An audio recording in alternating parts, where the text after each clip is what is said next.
सभी को नमस्कार। मैं डॉक्टर शिवाकांत पाठक आपके सम्मुख सत्य, न्याय और धर्म की प्रयोगशाला में आपका स्वागत करता हूँ। और ऐसा करते हुए मैं खुद से आपको अपने से जोड़ पा रहा हूँ। आज मैं सार्वभौमिक मानव मूल्य के तृतीय सोपान के लेक्चर नंबर 13 को लेके आपके सम्मुख उपस्थित हूँ। आज मैं संबंधों के निर्वहन में, संबंधों में जीने के, संबंधों में समरसता बनाए रखने के लिए, सुख और समृद्धि की निरंतरता की प्राप्ति के लिए, मोक्ष की प्राप्ति के लिए, परमानंद की प्राप्ति के लिए संस्कार सेरेमनी को, संस्कार समारोह के विषय में चर्चा करना चाहते हैं आपसे, और देखना चाहते हैं कि ये संस्कार के समारोह संबंधों को मजबूत करने की दिशा में कितना कार्य होते हैं, सहायक होते हैं, और इससे हम अपने सुख की निरंतरता की प्राप्ति किस प्रकार कर लेते हैं। चलते हैं और हम देखते हैं कि इस संस्कार को हम कैसे देख पाते हैं आपके साथ। आइए इस संस्कार सेरेमनी की पहली स्लाइड को हम देखने चल रहे हैं।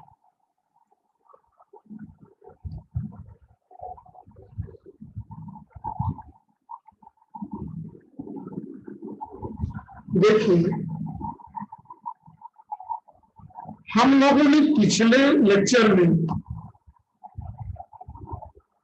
मानव एक मानव की, एक मैं की विकास के विषय में चर्चा किया। कहा कि किसी भी व्यक्ति के अंदर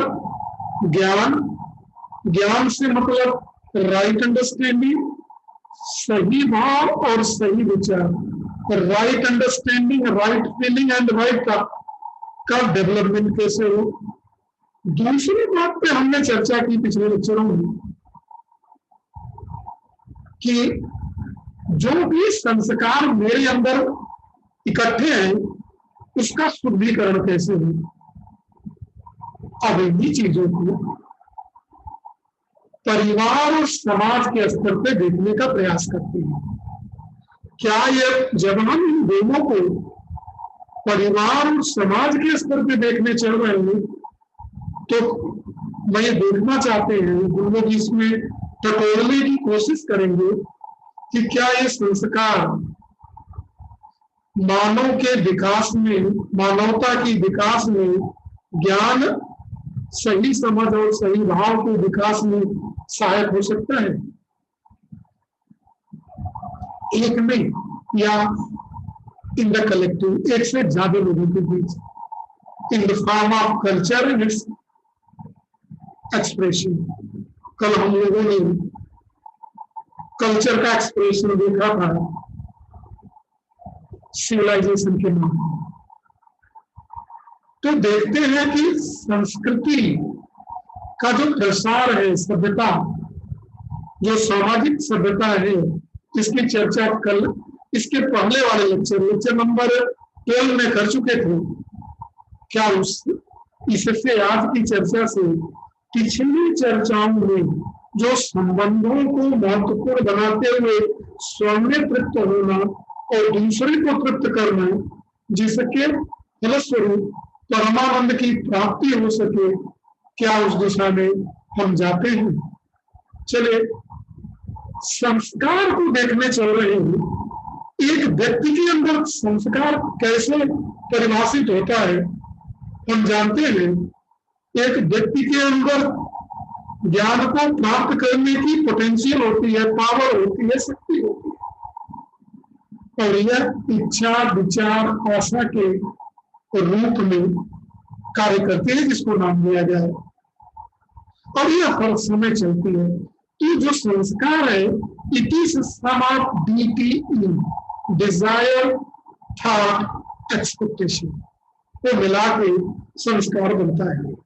कैसी इच्छा है, विचार क्या है और आशा क्या है, और यह किस मैकेनिक्स को, जिसकी चर्चा पिछले लेक्चरों में किया था, और द्वितीय सोपान के मानवता की संपूर्ण समझ, उसकी आकांक्षाओं की पूर्ति के दरमियान भी हमने किया था। आज की स्थिति क्या है मेरी, लगता है कि ये लेक्चर है किसका, understanding of human reality of the universal invariant existential law and principle. जो संस्कार है वो किसका लेक्चर है, मानव वास्तविकता की, मानव सार्वभौमिकता की, जो आज की समझ एग्जिस्टेंशियल लॉ है, जो आज नियम, सिद्धांत, कानून चल रहे हैं, जो यूनिवर्सल है, बदलने वाले नहीं है, इन सबको मिला के संस्कार है। और जो भी निष्कर्ष हम निकालते हैं जीवन में घटी किसी घटनाओं के माध्यम से या अनुभव के माध्यम से, जो हो सकता है या नहीं भी हो सकता है, किस पे, जो एग्जिस्टेंशियल लॉ या प्रिंसिपल्स हैं, जो भी सार्वभौमिक सिद्धांत है, उस पर आधारित भी हो सकते हैं और नहीं भी हो सकते हैं। देखिए,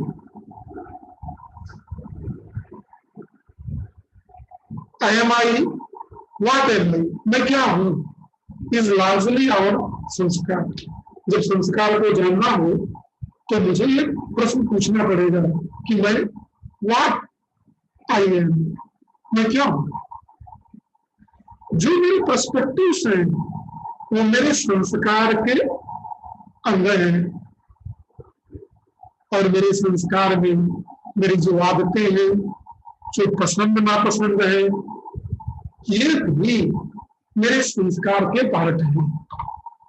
देखते हैं कि ये किस तरह से संस्कार के पार्ट होता है। देखिए, संस्कार को हमने कहा कि acceptance derive from Dzire, thought, expectation, जो हमारी शक्ति है, इच्छा, विचार, आशा के रूप में, इसकी फलस्वरूप जो मंथन होता है, और मंथन होने के बाद जिसकी स्वीकारता हमारे अंदर होती है, वही मेरा संस्कार होता है।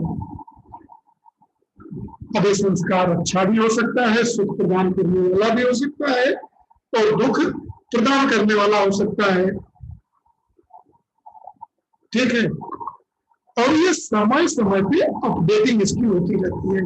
सो संस्कार इज संस्कारती है plus environment plus self exploration. हम जब भी इच्छा, विचार, आशा होती है, समय समय पे चीजों का मूल्यांकन करते रहते हैं, उस पर चर्चा और विश्लेषण करते रहते हैं, और हम अपने हिसाब से उसको वेरीफाई भी करते रहते हैं सही है या नहीं। जब मैं ऐसा करता रहता हूँ तो ये संस्कार हमारे अपडेटेड होते रहते हैं। वातावरण से जो संस्कार मिलने का है वो है सभ्यता, संस्कृति और सभ्यता, जो समाज में चलती रहती है। इस पर चर्चा हम कर चुके हैं। हम मानव के आत्म विकास, सेल्फ इवोल्यूशन की चर्चा करते हैं, और ये चर्चा करते वक्त हम पिछले किए गए चर्चा को नहीं भूलना चाहिए कि जब हम मान्यताओं पे जीते थे, एजम्पशंस पे जीते थे,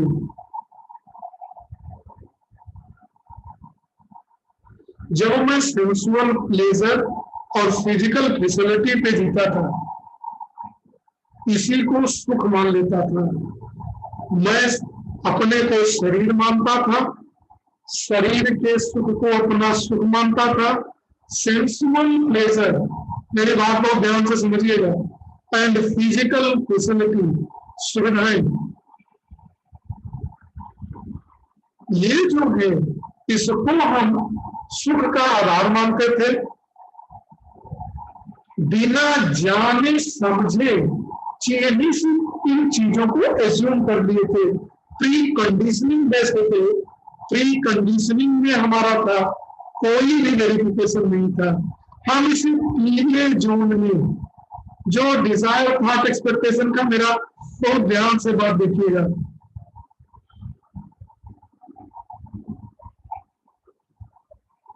इसी में रहते थे। मान्यताओं को, प्री कंडीशनिंग को नंबर 1 में, सेंसेशन को नंबर 2 में और नेचुरल एक्सेप्टेंस को नंबर 3 में।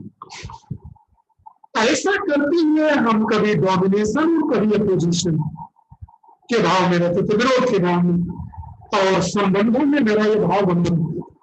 कभी हम किसी को डोमिनेट करते हुए नजर आते थे और कभी किसी का विरोध करते हुए, जो दुख का कारण था। एक्सप्लॉयटेशन, शोषण करते थे, indulgence, exploitation in larger order, increasing disorder, degrading society। हम लोगों के साथ अच्छे संबंध में नहीं रहते, धूर्तता, चोरी, बेईमानी, हमारे सिद्धांत समय के साथ बदलते हैं, हमारे विचारों में कोई यूनिवर्सलिटी नहीं है, केवल अपना फायदा ही आधार है।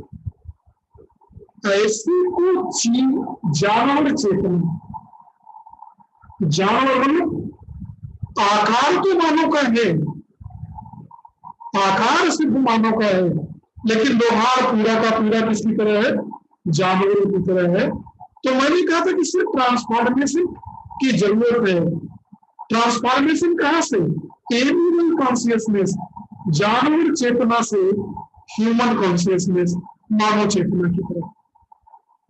और उसके लिए किसकी जरूरत महसूस की गई थी? आप येलो से पर्पल जोन में जाने की बात की गई थी, किसकी थ्रू? सेल्फ एक्सप्लोरेशन और सेल्फ वेरिफिकेशन के थ्रू। जो भी चीज है प्रस्ताव रूप में लीजिए और इसको एक्सप्लोर करिए, अपने अंदर विश्लेषण करिए, कंटिन्यूएशन करिए, चिंतन करिए और उसको नेचुरल एक्सेप्टेंस के आधार पर वेरीफाई करिए। इसको कहा गया था सेल्फ इवोल्यूशन, आत्म विकास। जब ऐसा करते हैं तो हमने कहा कि transformation is from B2 to B1। देख लो इसको, transformation from B2 to B1 की बात कहा था मैंने, ध्यान से देखिए मेरी बात को। और ऐसा करते हुए हम जो है जानवर चेतना से मानव चेतना की तरफ, अज्ञानता से ज्ञानता की तरफ चलते हैं, ज्ञान अवस्था की तरफ। तब हम क्या करते थे, बताया गया था, ये लेक्चर हमारा देख लो, ये लेक्चर यहाँ के पिछले लेक्चर में भी है और यूनिवर्सल ह्यूमन वैल्यू के द्वितीय सोपान में भी है, understanding of human being comprehensive में है। तो जब हम जानने के आधार पर जीते हैं तो जो सुख का भाव है, जो सरलता का भाव है, जो मधुरता का भाव है, जो तृप्ति का भाव है, जो संगीत में रहने का भाव है, उस सबके साथ है, in all aspects of me.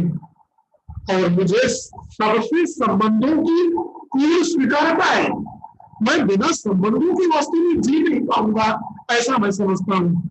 Acceptance of relationship from one to many, miss all units to all happiness. मैं जरूरतों को पहचानता हूं, उन जरूरतों का उत्पादन भी करता हूं, उसका सही प्रयोग करता हूं।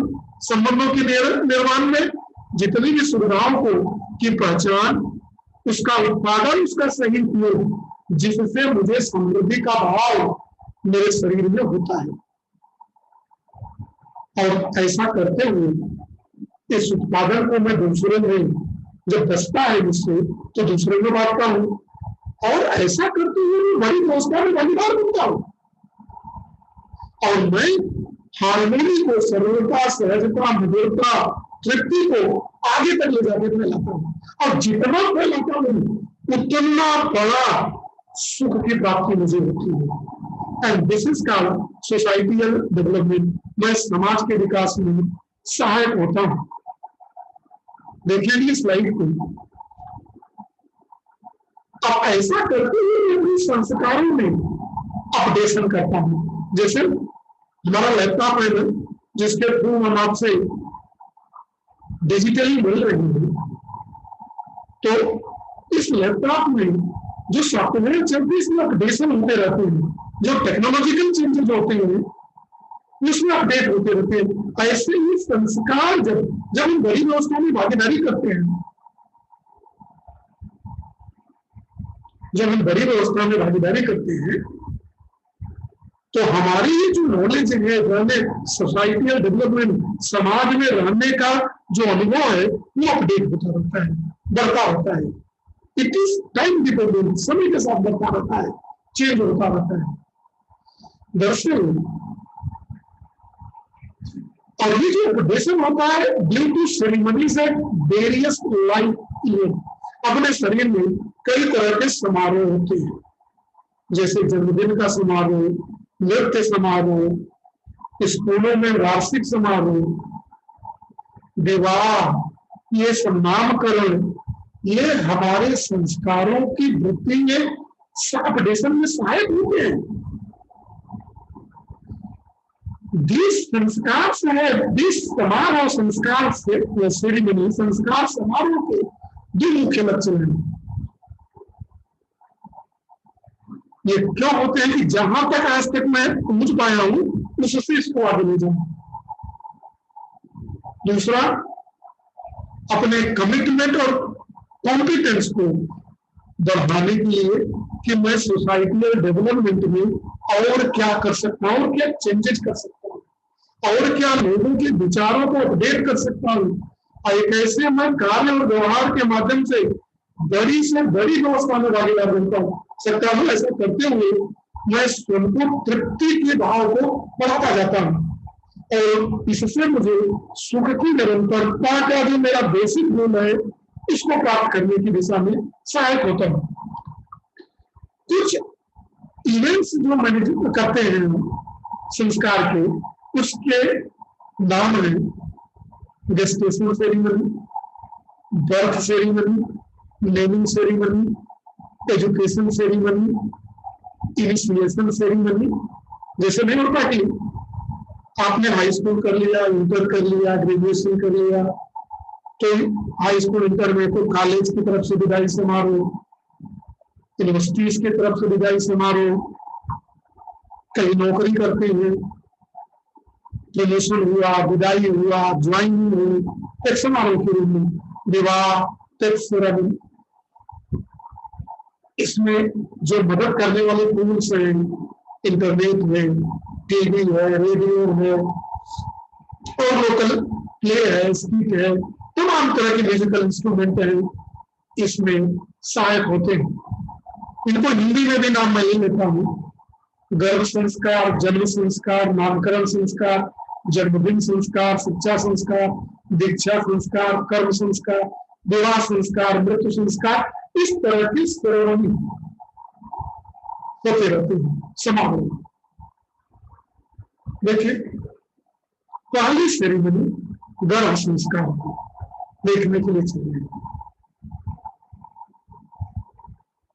यह सेरेमनी जो होता है यह माता पिता के लिए होता है जो बच्चे को पैदा करता है। ये सेरेमनी इसलिए आवश्यक है, इसकी जानकारी कि नए व्यक्ति की, नए प्राणी की जिम्मेदारियों से आप जानने जा रहे हैं, इसका लालन पालन पोषण, और सबसे पहले गर्भ में इसकी सुरक्षा और सही रूप से ये बाहर आए गर्भ से, इसकी ट्रेनिंग, जानकारी, क्या खाया जाए, विचार क्या होना चाहिए। तो this ceremony is to remind the parent for their responsibility to make available a conductive environment to child. अपने बच्चे को एक हेल्दी एनवायरनमेंट दे सके, इसके विषय में इसको एजुकेट करने का है कि वो अपनी जिम्मेदारियों को किस तरह से निभाते हैं।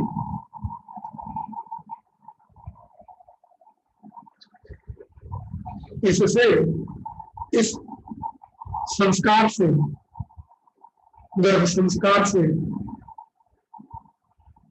जो बच्चे के आगे विकास के लिए जितनी भी चीजें हैं, इसके लिए एक एनवायरमेंट प्रोवाइड करता है।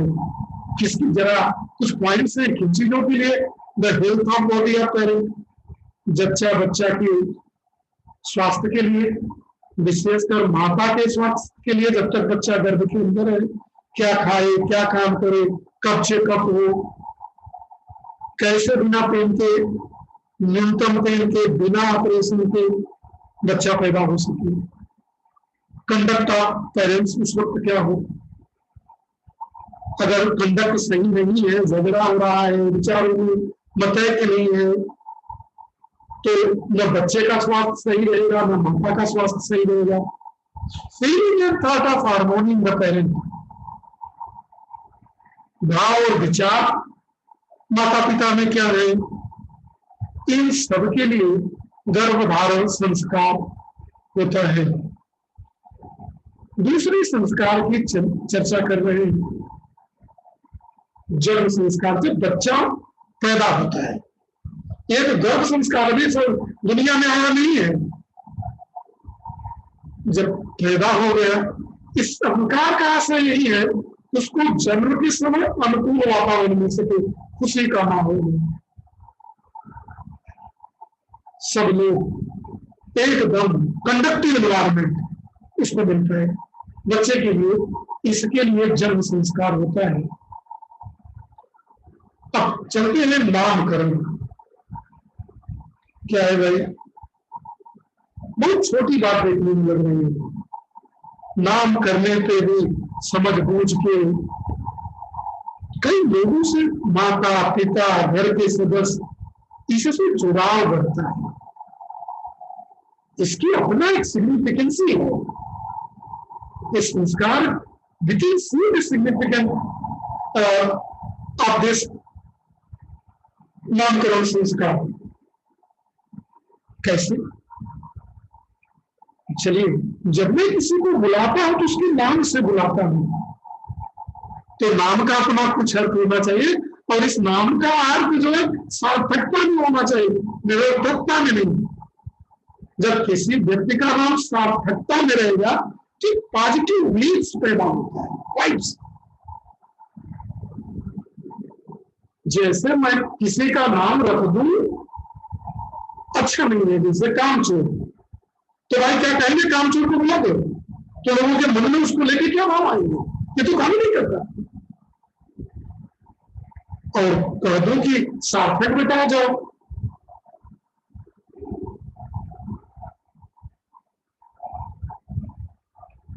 तो नाम का भी महत्व होता है समरसता में बने रहने के लिए, संबंधों में बने रहने के लिए, संबंधों में अपने संबंधी को सुख अपने से जोड़ के समरसता में बांधने के लिए नाम का भी बहुत बड़ा महत्व होता है। इसीलिए नामकरण संस्कार भी हमारे संस्कारों को अपडेट करने की प्रक्रिया में बहुत सहायक होती है। अब हम चलते हैं, बर्थडे मनाया जा रहा है, जन्म दिवस बहुत ज्यादा, इसका भी क्या मतलब होता है इस संस्कार का, बर्थडे का?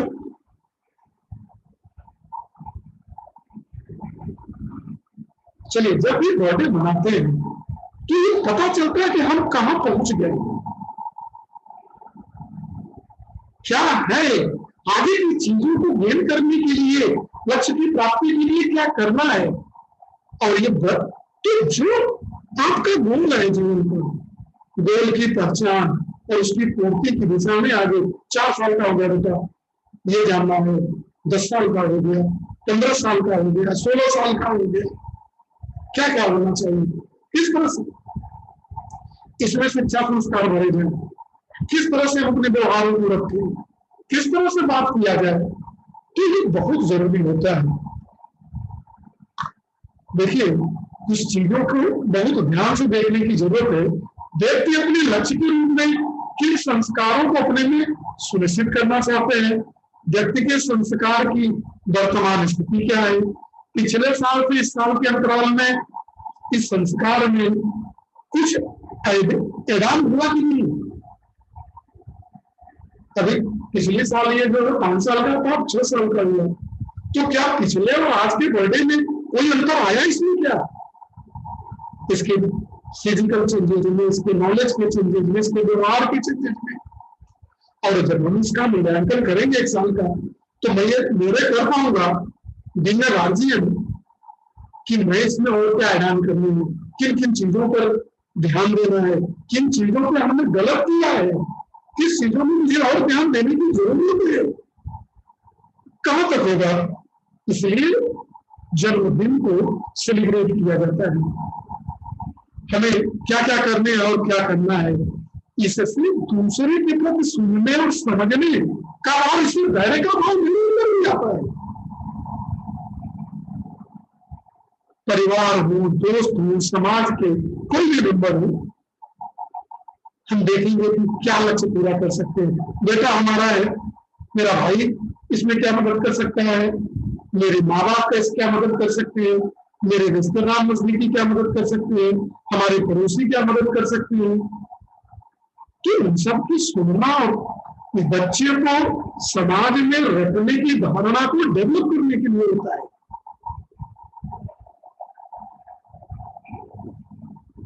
चलते हैं,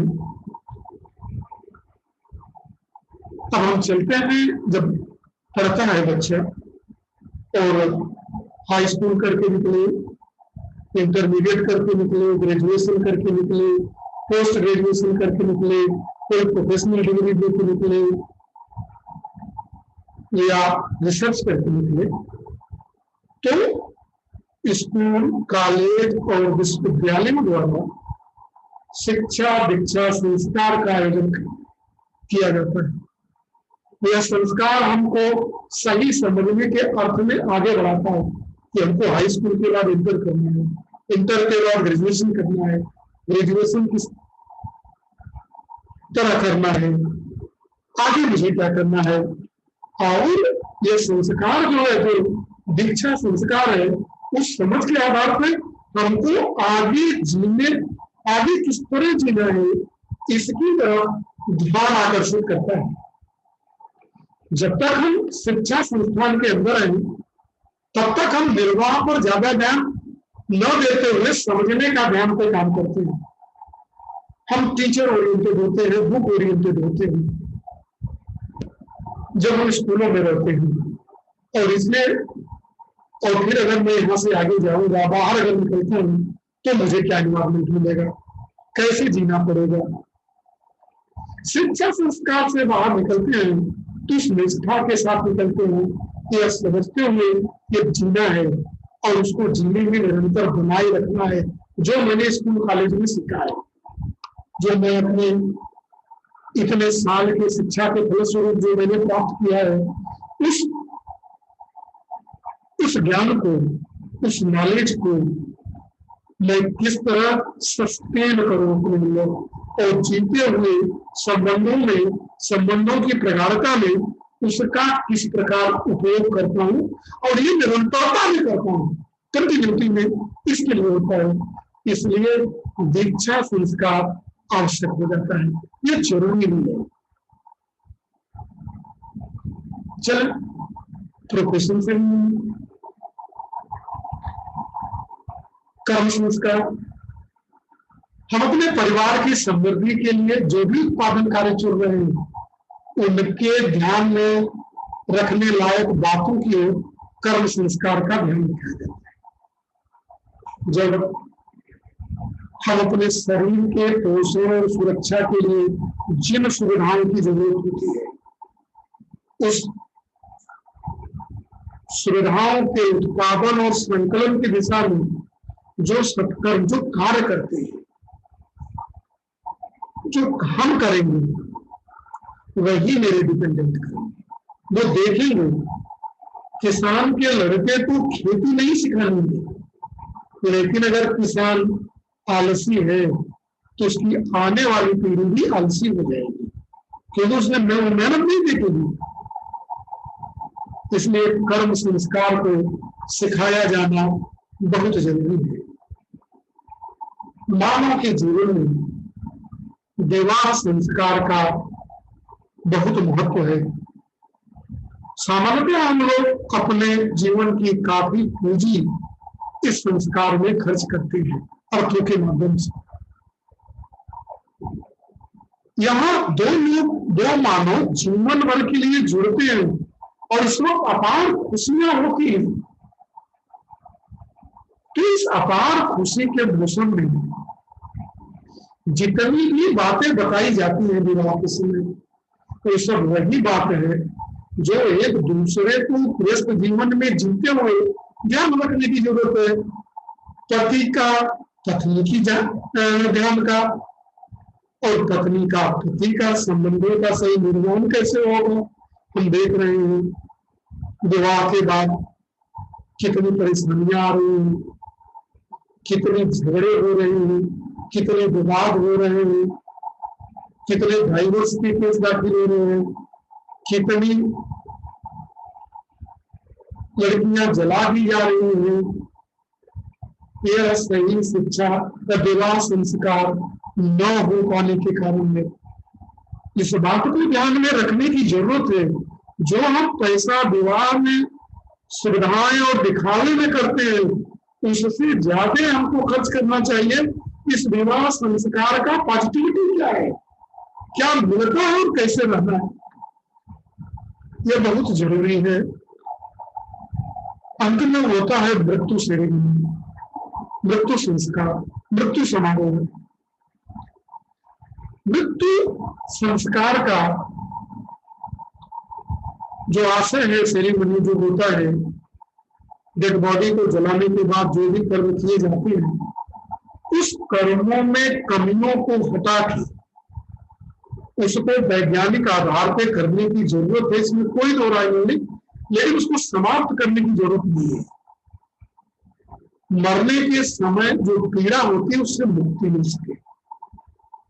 जब अपना संबंधी कोई जाता है तो अपार पीड़ा होती है। उस पीड़ा से मुक्त होने के लिए